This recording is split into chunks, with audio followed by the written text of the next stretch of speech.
Okay, hopefully this went live. I'm here working on this again. This is the one that was stymieing me so badly before lunch, which my time was a few minutes ago, but thanks to the magic of YouTube, you are now seeing this some point in the future. So, I wanted to show this and talk about it a little bit and maybe try to refactor it. So let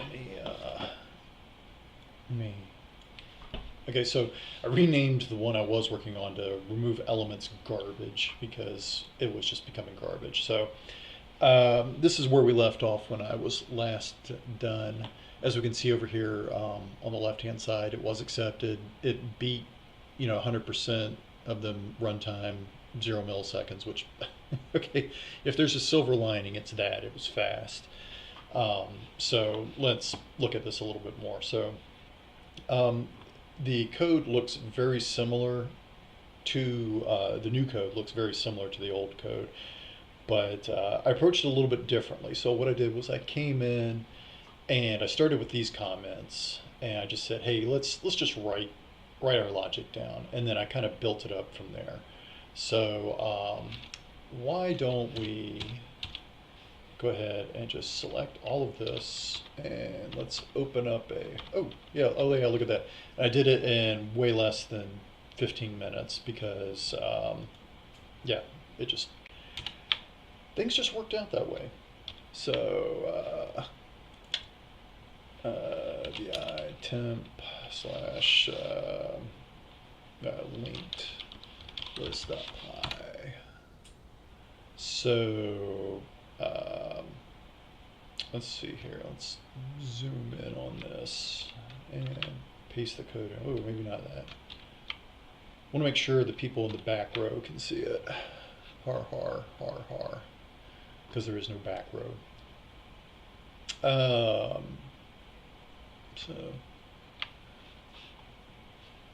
So what we've got here is basically the same rough structure, while true, iterate through. Very quickly, as we saw in the previous video, if there's nothing inside the head, it's an empty list, or head just doesn't exist, we return none. So no mysteries there. And there we go. I like this. From there, what do we go? Where do we go? So let's not delete anything unnecessarily. So again, if the head.val equals val, we need to do something. Otherwise, if there's a head.next, we go ahead and skip it, or set previous to that, and then just set head.next equal to, or head to head.next. Otherwise, we're at the end, and we just need to go ahead and break because head.next is none. And if we look down here, that was something I kind of sort of was trying to do. I missed it with this. I put previous equals head to always be there, which I think is valid, but I don't know. Having head.next, this makes me feel more confident because we're having a check in there instead of just blindly heading off into the great unknown. As a matter of fact, yeah, with this one, previous equals head.next. I think they're equivalent. Yeah, because if previous equals head and head.next is not there, it's still going to break. Whereas up here, previous.head, head equals head.next, we would loop through. If not head, oh, actually, man, it might be it might not actually work the way I think it does. Okay, interesting. Okay, I'm glad I'm reviewing this publicly so everyone can see me struggle with this again a little bit more. So, okay, but let's go back into it. So if it is, if the element we are looking at is the value that we want, if there is no previous, which means we're at the beginning of the first element, we need to set head equal to next. This was a bug right here. I did not see this down here when it would be this one right here. Head.next. Actually, I did. Yeah, I did see. I remember hitting that one on one of the ones that had failed. But anyways, because because at the beginning up here, output is set to head, which is kind of like the pointer at the beginning of the list. If we need to change which one that is, and we've, head.next is, or head is now head.next, we need to change which one that's pointing to. So that sort of just leaves the original one behind and allows us to continue. And we still do not set previous because we're still at the beginning of the loop, and previous is not existing because we're not going to acknowledge that one that we just chopped off. In the case where head.next, okay, we're not at the first element, but if we're at head.next, oh yeah, and I have that continue there to prevent this bug here, which is if we had just gone through that, then we would have come in here, and head.next is suddenly probably valid, as long as we're not at the end. And it would do the skipping over. I believe down here I had an issue at one point where I believe this else on line 42 was not there. So I was actually skipping over elements, and I believe the tests I was running missed that. Like if we had 2 consecutive vowels in the head list, then I believe this code on line 63 in the old format would have failed horribly. So, yep, right here's where we just basically, we take the previous value, it's next, now points to head.next, which just skips over head, and we set head equal to head.next, which just moves our pointer along the linked list. Otherwise, if there is no next, that means we're at the end of the line, so we can just say previous.next, which means the last value in the linked list was, the last node had a value that matched the one we wanted to get rid of from up here, line 15. So what we're doing here is we're basically just chopping off the last element and then breaking because we're at the end of the linked list. And if it doesn't match, then, well, if there's a head.next, go ahead and just set previous to the current head, set head to head.next. Otherwise, we're at the end and break. So that was it. Relatively straightforward, it is very confusing down here because, okay, what went wrong here? Let's go with that first. In the beginning, like I was saying here on line 61, I did not have this else statement, so this stuff was always executing, which I think was putting subtle bugs into the code. I fixed that, ran into other issues in here, and was thrashing around a little bit.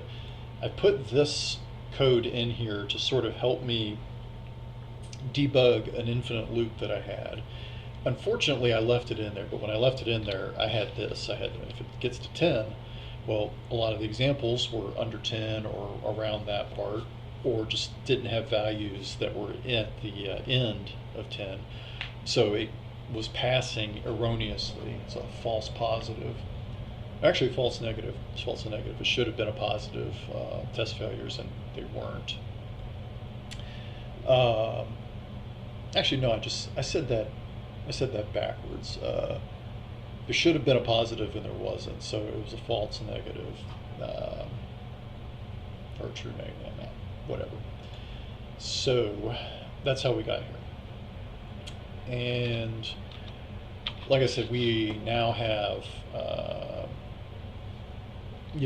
working solution, 0 milliseconds. This pattern here is one that I've used several times. Like if I'm somewhere and it's just not going correctly, I will rename the function and then come back and attempt it differently. A good example of this is sometimes I'll be working on one and I'll think, oh, I think there's a recursive solution to this.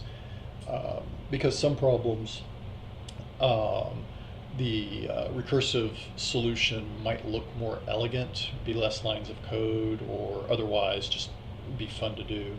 And sometimes you want to try that out. So that was where this one came from. So I was thinking of trying to do a different one today. Like this contains duplicates too. I remember looking at this one yesterday, being confused why that line in particular, the absolute value was not, why the output wouldn't be true, because the absolute value of 2 minus 3 is 1, and 1 is less than or equal to 2. But I'm not, I can't spare any more brain power on that one. This reversing bits, I was looking at this one. In Python, it's really easy to convert a number into a binary string. And matter of fact, here, let's do that. Just since I'm going to give you your money's worth, make sure you all are happy with what you get. So let's see, we could do, I believe it's 0.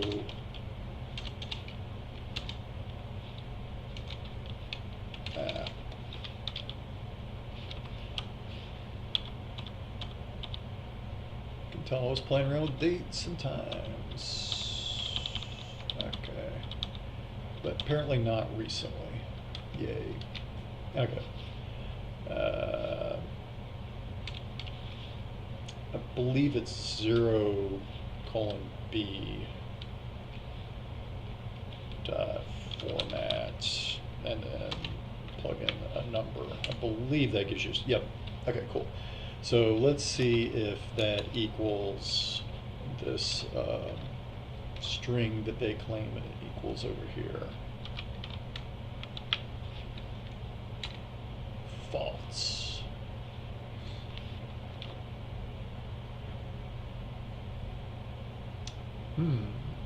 That's interesting.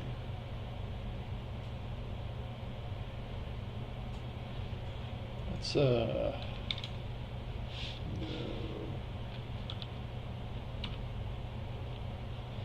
Sort of compare these side by side here. 64162. Oh, there's some padding. Yeah, see there are three ones, 2 zeros, and a 1. So there's some 0 width padding going on there.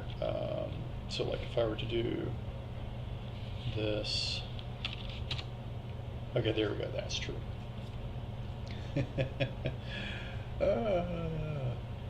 Well, I think in this it says it's a 32-bit, yeah. So I can, actually, yes. 30, so yeah. I just need to make sure there's like 0 padding. I don't remember how to do that. Actually, that's what I thought this did. You know what? Let's look that up. So I'm doing 2 for 1 today. Go documentation, format.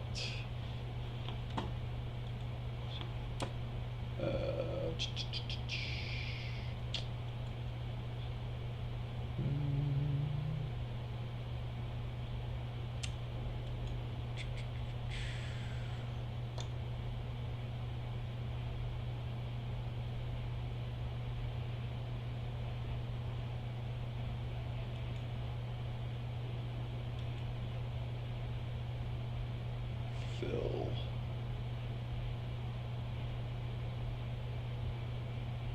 Oh, I probably need to specify the width, the amount of fills. So,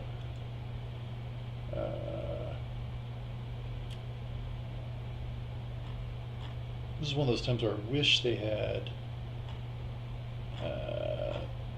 examples further up.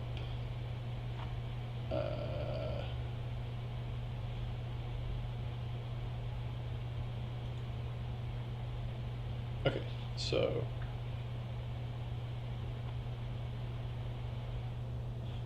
centering, so B32.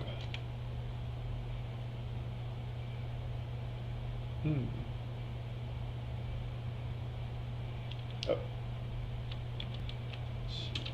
0 left.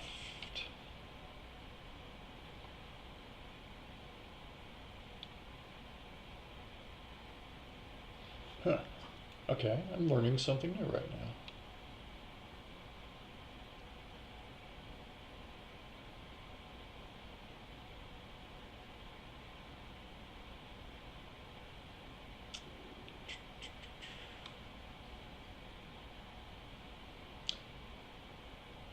Zero B.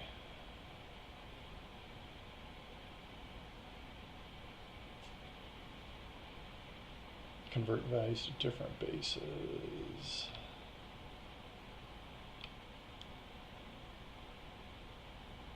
That's kind of a neat trick right there. Just only one parameter passed in, but it's doing all of them.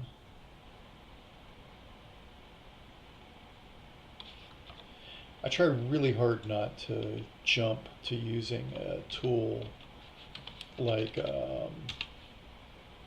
ChatGPT, because, oh, there we go. ChatGPT might not be frowned upon. Ah, there we, ooh, nice. Okay, so 0, wrong side. There we go. Okay, so that would be the format we would use to get these reversing bits. Oh crap, since I've gone this far. So let's do in binary. So that's going to be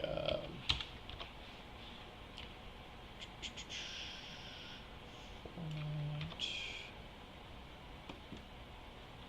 Oops. In. And then this just wants us to reverse the bits, but it still needs to be padded.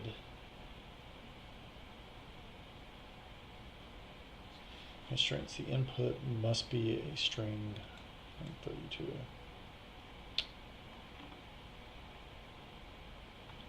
That's kind of oddly worded, using must be versus will. So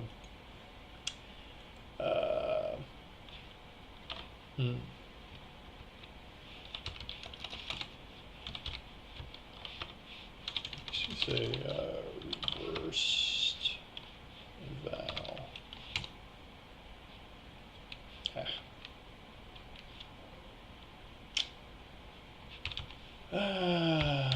Join reversed val.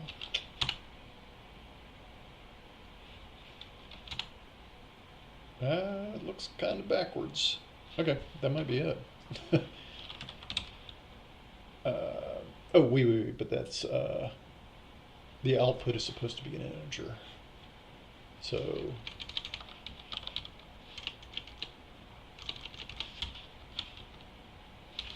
in binary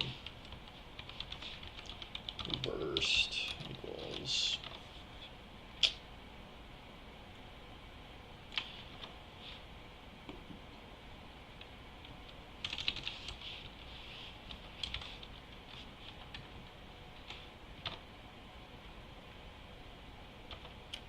and then the question becomes, how do you print that out? So I think it's just %d or format val.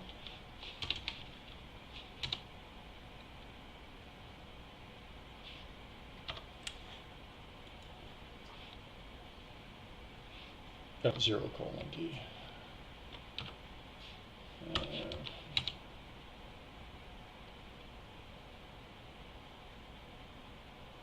Mm. Oh, yep. Okay. Duh. This is saying to input. The input would be. I'm sorry. The output would be a integer, but I'm passing in a string. So I need something to convert a string into a binary. Sorry. Yeah. I will look this up. Python format string into binary.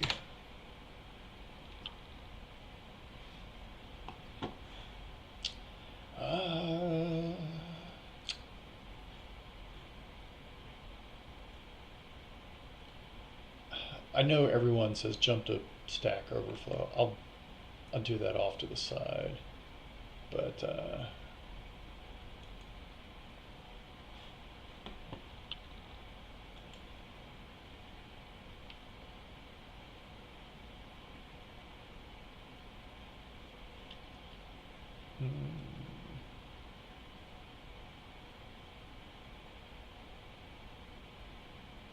okay. This original string is after binary conversion. Wait, that's not.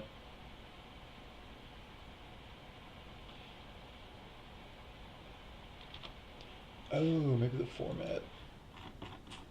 Maybe I jump to the format function.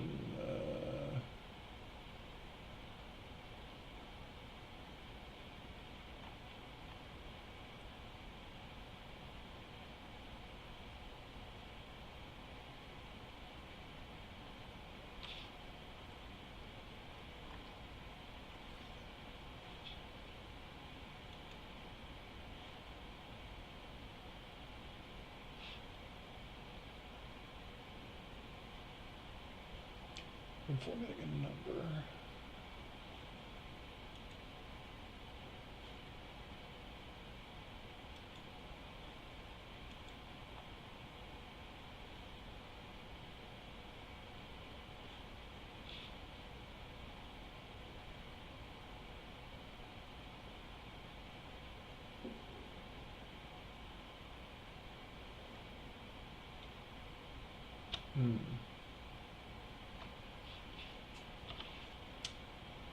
Because over here, this looks format I.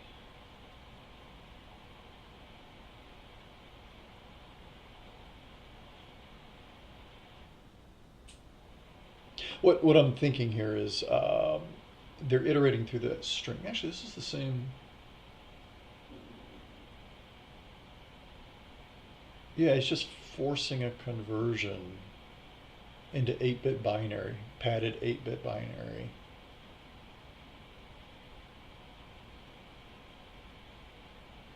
Using the ordinal value of it. Okay, that's kind of interesting.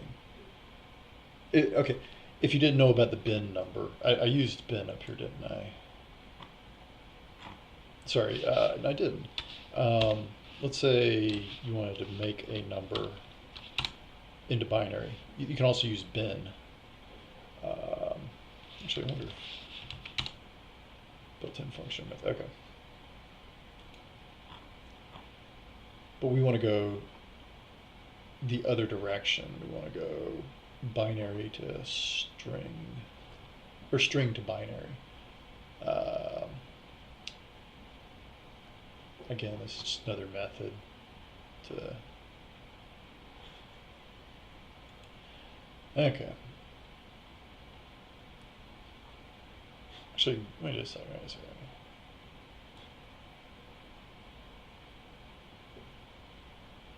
Convert string. Yeah, that's not what I want. I wanted binary to string.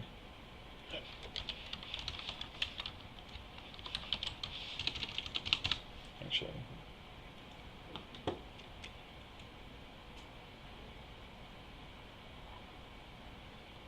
I have never heard of this before. Huh. look at this. Learning something new every day. So bin ASCII binary to, wait, what? Oh, base 64. I thought that said baseball.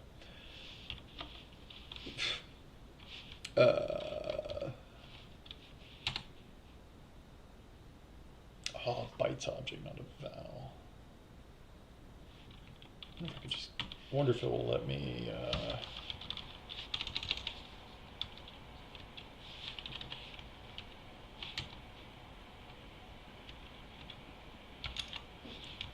UTF-8. Ooh, oh, that's not good.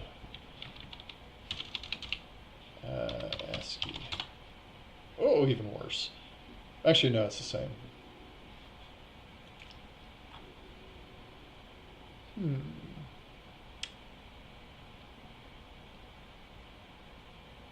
Oh, there we go. And actually, let me make sure what val is first. Okay. Int val base 2. Boom. Oh my lord, I cannot believe. At least that's why I'm doing these, you know. Just sometimes you forget. I never use that. I am a little bit curious now what those that bin ASCII what it normally does. Okay, that's looking good. Come on, restore my values. Yes. Whoa. Okay.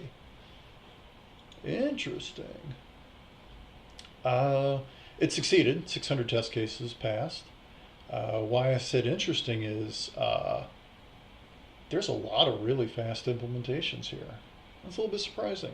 It's good. It's good. Means there's something new to be learned there. Yeah, that's kind of cool. Now, obviously, this could be, this one's kind of wasteful. I probably used more memory than I needed to. Creating this string here.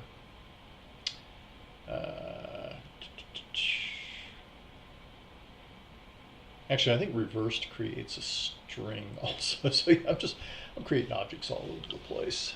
It's all good.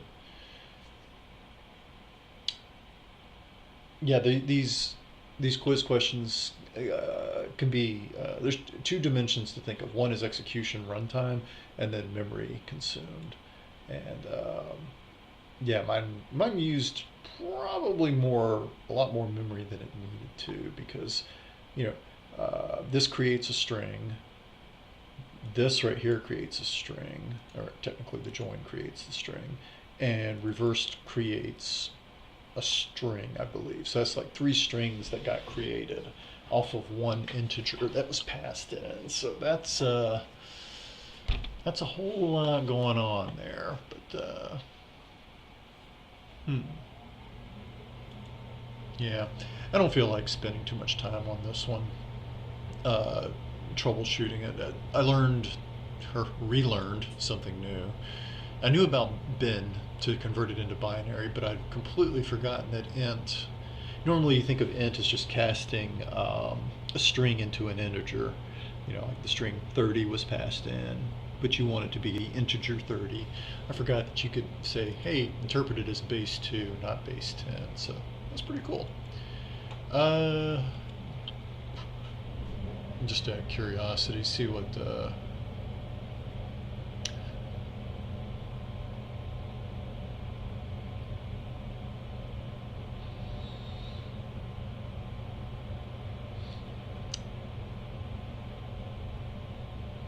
reverse 625.